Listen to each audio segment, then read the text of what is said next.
ایک شخص ہے لاہور کا جس کے بارے میں امکانات بڑھتی جا رہے ہیں، گواہیاں بڑھتی جا رہی ہیں. وہ ہمارے بعض لوگ یا جو سو کالڈ علماء جو کہ اپنے آپ کو یہ کہتے ہیں کہ ہم ہی بس سب کچھ ہیں، ہمارے علاوہ ساری دنیا بیکار ہے، ہم سے ہی پوچھ کے سب کچھ کیا جائے.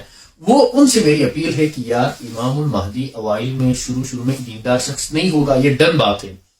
کچھ بھی کریں کہ امام المہدی دیندار نہیں ہونے والا شروع میں. اگر کوئی دیندار شخص امام المہدی ہونے کا دعویٰ کرے یا کوئی اس کے اوپر یہ تمہید باندھے کہ وہ امام المہدی ہے تو بات نہیں ماننی. امام المہدی عام سا شخص ہوگا، یہ بات ڈن ہے. یہی ایک حدیث اس شخص کے اوپر پوری ہوتی جا رہی ہے. تو اس کے بعد پھر گواہیاں بھی آ رہی ہیں لوگوں کی. تو ہمیں دھیان دینے کی ضرورت ہے، ہمیں استخارہ کرنے کی ضرورت ہے، ہمیں اللہ سے مانگنے کی ضرورت ہے. صرف اور صرف ہم تنقید سے بچ کے نا، تنقید کے دائرے سے نکل کر ہم اوپر آئیں گے نا، تو پھر اللہ رب العزت ہماری مدد کریں گے. ہم کسی شخص کو یہ کہہ کے ٹھکرائیں کہ یار تم irrelevant بندے ہو، اس فیلڈ کے نہیں ہو، چلو اس کو ٹھکرا دیا. کوئی اور خبر لے کے آ جائے یار تمہارے پاس علم ہی نہیں ہے، اس کو ٹھکرا دیا. کوئی تیسرا بندہ لے کے آ جائے تم خاموش ہو جاؤ. یا کس کو خاموش کرو گے؟ کس کو کرو گے خاموش؟ اس سے بہتر نہیں ہے کہ تم خود دھیان دے دو، خود جو ہے نا اس کے اوپر تھوڑا سا غور کرو، دماغ تھوڑا لگاؤ. اللہ رب العزت نے دماغ کیوں دیا ہوا ہے ہمیں؟ ہماری یہ بار بار اپیلیں آپ کو ہے. میں آپ کو تمام ڈیٹا فراہم کرنے کے لیے تیار ہوں.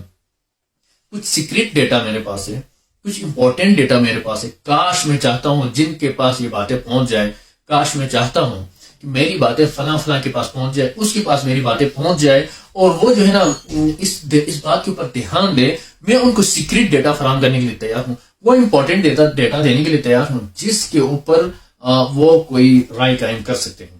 اس طرح کا ڈیٹا دینے کے لیے تیار ہوں، لیکن اس کے لیے میری کچھ شرائط ہیں. ان شرائط کے اوپر میں ڈیٹا دوں گا، ادروائز میں نہیں دوں گا. اور میں اپیل کرتا ہوں آپ سے کہ اپیل خدا کا واسطہ کہ آپ اس تکبر سے نکلیں، اس تکبر سے نکلیں کہ ہم سب کچھ جانتے ہیں. اللہ کا واسطہ، اللہ کے رسول کا واسطہ آپ لوگوں کو کہ آپ اس سے نکلیں کہ ہم سب کچھ جانتے ہیں. اللہ تعالیٰ کسی کا محتاج نہیں ہے کہ بھائی اس شخص کے ذریعے ہی دین پھیل جائے، محتاج نہیں ہے. اللہ رب العزت کسی کے ذریعے بھی دین پھیلا سکتے ہیں. اللہ رب العزت نے سلیمان علیہ السلام کے دور میں حدود سے کام لے کے یہ ہمیں سمجھایا ہے کہ میں حدود سے بھی کام لے سکتا ہوں.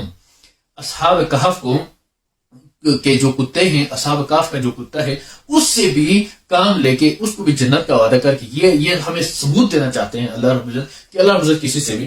سورہ نمل کے اندر چونٹی کا تذکرہ کر کے اللہ رب العزت یہ ہمیں بتانا چاہتے ہیں انسان مجھے تمہاری ضرورت نہیں ہے.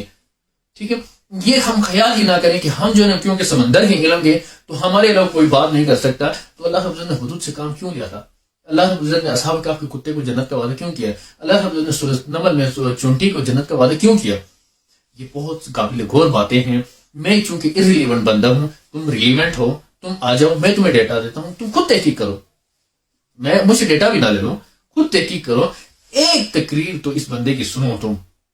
کل یقین جانے میں ہر فن کہنے کے لیے تیار ہوں. جس مولانا صاحب نے مجھے بلایا تھا 1 گھنٹے سے زیادہ انہوں نے میرے اوپر ہوٹنگ کی، مذاق اڑایا. جب آخر میں نے اس سے پوچھا تو اس نے ایک تقریر بھی پوری نہیں سنی تھی قاسم بن عبدالکریم کی، ایک لفظ بھی ان کو پورا نہیں آتا تھا. تو پھر یقین جانا میں تو بس بھڑک گیا، میں تو غصے میں آ گیا تھا، لیکن اللہ نے میرے اوپر اللہ نے میرے غصے کو کم کر دیا. تو وہ صرف یہی ایک لفظ کہ تم irrelevant یا تم ریلیونٹ بندے، تم تحقیق کرو نا، آگے تم خود کرو نا کوئی تحقیق. عوام کو کوئی ایک سالڈ پوائنٹ بتاؤ نا یار یہ سالڈ پوائنٹ ہے، اس سالڈ پوائنٹ کے اوپر ہم جو ہے نا اس بندے کو رد کر دیتے ہیں. کچھ نہیں عوام کے پاس، اور تم تحقیق بھی نہیں کرتے، عوام کو صرف بیوقوف بنانے کی کوشش کرتے ہو. زیادہ میں نہیں بولوں گا آج کیونکہ تھوڑا سا دل برداشتہ سا ہوں. کم بولنے میں خیر ہے، کیونکہ جب بندہ نارمل نہ ہو تو اس کو زیادہ نہیں بولنا چاہیے. اگر میں نے کوئی لفظ غلط کہا ہو تو میں اسپیشل بہت زیادہ ایجوکیٹڈ لوگوں سے بھی معافی مانگتا ہوں اور عوام سے بھی معافی مانگتا ہوں. اسی کے ساتھ آپ سب کو اپیل کرتے ہوئے کہ بھائی آپ نے تحقیق کو جاری رکھنا ہے اور گالیوں سے، گالم گلوچ سے بچنا ہے.